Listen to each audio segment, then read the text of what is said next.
Un detenuto poeta con una profonda conoscenza della Divina Commedia, aveva scritto anche a Papa Francesco e collaborava con la rivista del carcere Ristretti Orizzonti. Nei suoi racconti brevi descriveva il lento trascorrere del tempo nella sua cella. Antonio Floris da 3 anni usufruiva dei permessi per poter lavorare nella cooperativa Oasi dei Padri Mercedari di Padova. Qui si occupava di piccole mansioni nei campi. Chi lo conosceva bene dice che mai e poi mai avrebbe rinunciato a questo progetto. A me viene in mente una cosa che lui una volta mi ha detto, che uscire dal carcere e ritornare sulle proprie gambe tutte le sere è molto difficile, però lui aveva sempre in testa un senso come di onore nei confronti delle persone che l'avevano aiutato a costruire questa vita diversa. Ieri sera, quando il corpo senza vita del detenuto è stato trovato dalla polizia che lo cercava nella cooperativa di Chiesa Nuova, è arrivato Don Marco Pozza, il parroco del carcere Due Palazzi.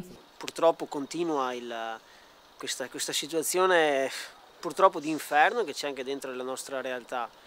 Sai, adesso ricomporre gli indizi sarà una cosa difficile, conoscendo anche l'ambiente nel quale lavoriamo. Quando Floris venne arrestato nel 1996 dalla Criminal Pol in Sardegna, gli fu sequestrato un diario in cui, con un codice particolare che univa simboli e numeri, aveva annotato tutta la sua carriera criminale. Quando il codice venne decriptato, portò alla denuncia di 20 persone e il passato di Floris potrebbe essere ritornato per chiudere i conti.